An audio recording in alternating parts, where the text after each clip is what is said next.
Hi guys! It's me, Mama Zen, ang Ultimate Mamshi ng Bayan. Yes, I'm back with another video and this time I'm going to do another Japan haul.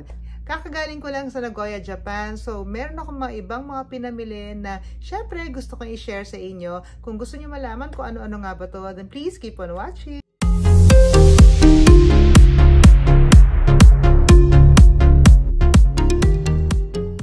Before we proceed to the actual video, guys, I hope you have subscribed to my channel by clicking on that red button down below and that bell button too, so that you'll get notified whenever I post new videos, which I do twice a week. Ito guys, medyo nabawasan na to kasi nga syempre naipamigay ko na yung iba, ganyan, ipampasalubong ko na. Medyo matagal kasi ako bago makapag video ng aking mga haul, pero di bale, may ipapakita pa rin naman ako sa inyong pangilan-ngilan dito. So anyway, let's start. Ako sa inyo, napamili ko to sa drugstore, sa Konbini or sa 7-Eleven and sa supermarket. Kasi nagpunta rin ako sa isang supermarket na malapit sa area namin and sa Don Quijote. Guys, ito yan ha. Kung mamimili kayo ng pasalubong, mag-try kayo maghanap ng mga drugstores. Meron ako nakita, Sugi na drugstore, mura rin doon. And supermarket, sobrang mura ng mga dyan, pampasalubong dyan. Mas maganda kung mahanap nyo na supermarket is yung malaki. Kasi talagang nandun marami kayong mabibili. Sa Don Quijote guys, medyo mahal na doon kasi lahat ng tourists doon nabibili. Pero kasi tax-free naman. Pagka sa mga supermarket parang hindi nata-tax-free. Sa 7-Eleven, hindi rin siya nata-tax-free. But sa drugstore nata-tax-free siya. Sa mga Konbini, 7-Eleven, Lawson, ganyan, mas gusto ko pa nga actually mga nandun kasi nabibili sa airport. Ang pinakamahal na option is yung mamili ng pasalubong sa airport kasi sobrang mahal talaga ng mga pampasalubong doon and hindi masyadong bet. Ang dami ko na na-try. Mas gusto ko pa rin talaga mamili ng pasalubong na lang, mga breads, ganyan. Sa mga convenience store nga, bago kayo umuwi, make sure na mag 7-Eleven kayo kasi sobrang daming options na mabibili sa 7-Eleven. Yung mga breads pa lang nila, sapat na. Tama na tayo sa mga pa-tips, mag-haul na tayo. Magsimula tayo sa food.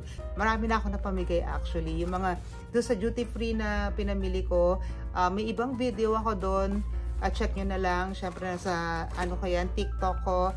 Check nyo na lang yung mga videos ko doon, tinaste test ko yan, para malaman nyo naman kung ano yung mga review ko doon, kung ano masasabi ko doon sa mga ginastos ko doon. So, kung pagsasayang pa siya ng pera o hindi. Anyway, ang dami ko talagang talak, So, nagbumili ako nito.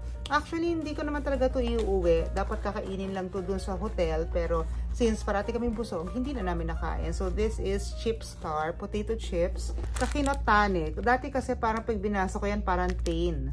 Pero sa kanila parang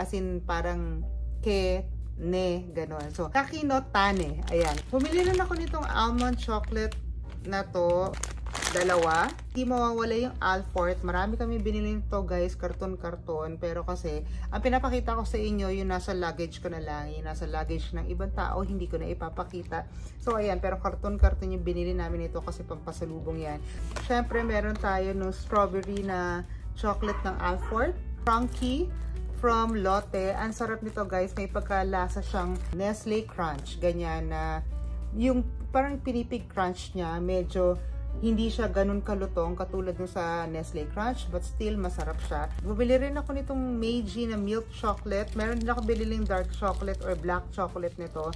So ayan. Parang alam ko ang binili ko nito ay parang mga hindi ko alam, 6 ba or 8, ayan, pero napamigay ko na yung iba. Alam ko ito sa isa sa mga nire-recommend nitong kainin, yung garlic toast spread. Di ba siyang toothpaste, di ba? Tapos, kikeme mo na lang sa bread, tapos i-spread mo na lang. O, sasalamin ako kasi nahihirapan ako na makita itong mga sugar butter toast spread. Ito yan. Ito yung Morinaga. My expiration is 2024 pa, o March 2024, next year pa. I think by that time, ubos na to. So, ayan, titikman ko para alam natin pagka bumalik tayo ng Japan kung ano ang bibili natin. Kasi syempre, we love Japan. Babalik at babalik kami dyan. Hindi tayo papaawat. Isa pang garlic toast spread. Anything with garlic. Gustong-gusto namin yan. Syempre, hindi mawawala yung aking pang-collection na magnet. Meron akong binili sa Toyota Museum na kotse-kotse lang naman. Pero nakalagay na doon. Hindi ko na mapapakita kasi nanggaling sa ibang luggage. Pero ito, binili ko to. Kasi nagpunta kami ng Nagoya Castle. You know what? Yung huling punta namin dito sa Japan, yung sa Nagoya namin, halos wala kami napuntahan kasi summer, medyo mainit paghapon, tapos pag hindi naman mainit, umuulan. So ganun pala ang summer sa Japan, is either mainit, humid, ganyan, or umuulan. Sabi nung driver namin, which is Filipino yung nakuha kong airport transfer driver, sobrang humid daw doon, as in talagang dry. Peak ng summer nila is August and September. So, no, wag kayong pupunta doon. Hindi ko masyado na feel na nasa Japan ako kasi medyo naiinitan nga ako, yung gumagalaw ka with all your luggage. Grabe, diba? Parang napapawisan ka talaga pag naglalakad ka. Na gano'n. Hindi pa nga todo yung pagpapawis ko pero naiinitan na ako. As in, anywhere you go, meron ka umbrella, yung mga picture mo, lahat may umbrella. So, ang hirap kumilos na may umbrella ka, may bit-bit ka, nagna-navigate ka. Mahirap ang buhay, lalo na hindi ka naman naka-tour group at ikaw yung nag-aasikaso ng itinerary nyo, DIY lang kayo. Para sa akin siguro, ang least favorite season ko pag nagpunta ako ng Japan is summer. Pero pabalik at pabalik tayo para sa ibang season kasi sobrang love namin ang Japan. Next, I have here with me this DHC 3-in-1 Eyelash Serum.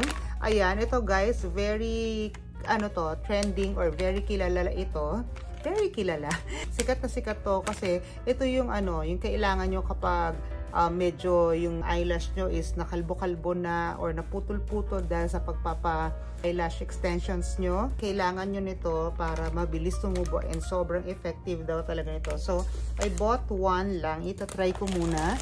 Meron din ako nitong Biore na -3 degrees na wipes. Sobrang daming mga makeup wipes doon, makeup remover, micellar water, wet wipes, ganyan. Yung Biore na ganon, sobrang nagustuhan ko yung bumili ako the last time, pero isa lang yung binili ko. Medyo mabigat kasi to dahil with water siya ng konti. Dito naman yung parang patch na nilalagay dito sa legs and sa paa pag sobrang pagod na kayo. Ganito yung itsura niya. Binili ko guys is isang box to and marami siyang laman. Parang ayan parang menthol siya, hindi siya mabango siya.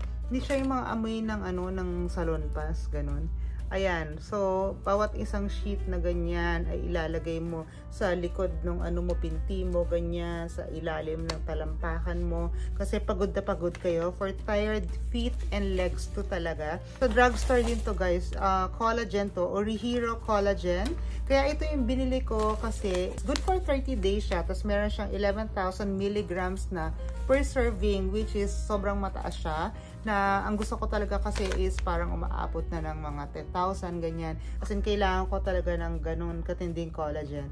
We have this Cezanne na retractable eyebrow pen. Maganda yung brand ng Cezanne. Maganda yung mga reviews niya. Hindi siya ganun kamahal. Medyo cheap lang siya. Syempre, I bought this Roihi Chuboko. Ito yung parang salompas na bilog-bilog, guys. Napakita ko na to sa ibang mga videos ko or habang namimili ako or parang nag-haul ba ako, whatever. Basta napakita ko na yan dati. Next, I have this D-Up Eyelashes Fixer Brush On Glue.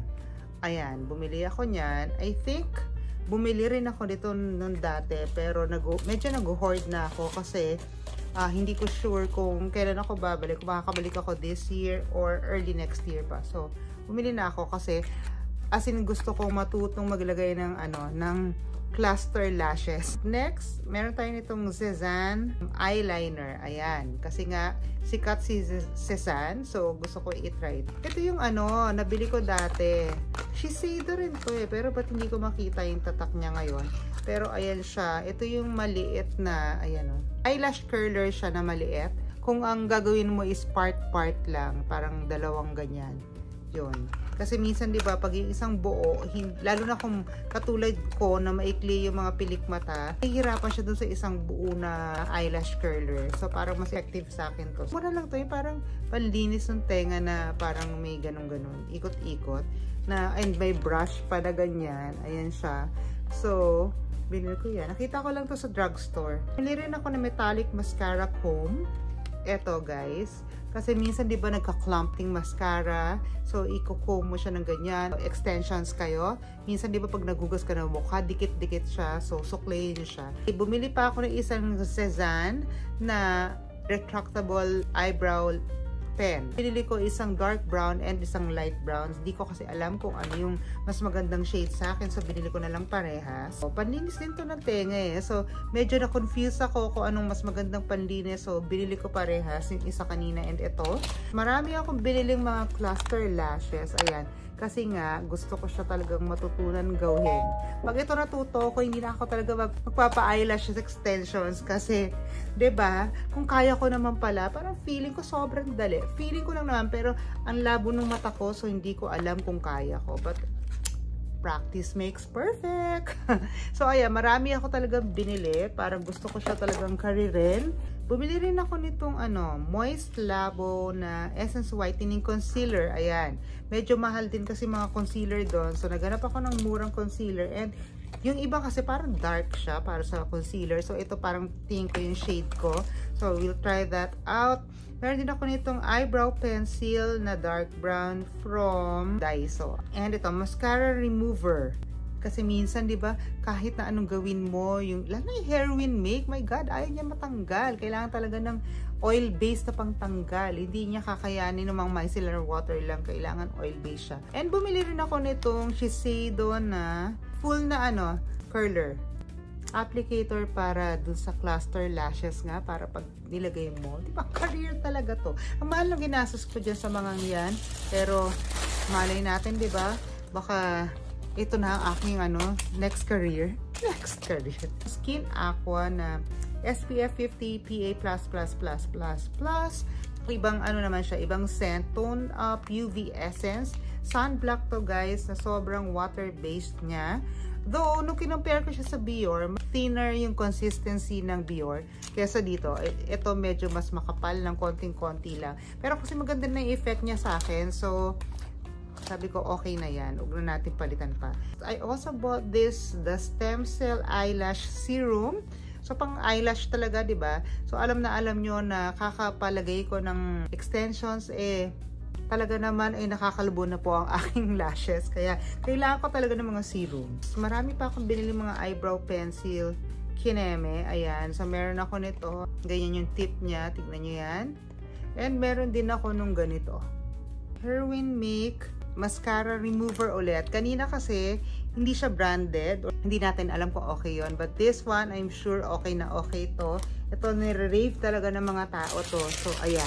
Sabi ko, tatry natin yan. D-Up na cluster lashes. Gusto nyo marami akong biniling cluster lashes. 5-piece steam mask to.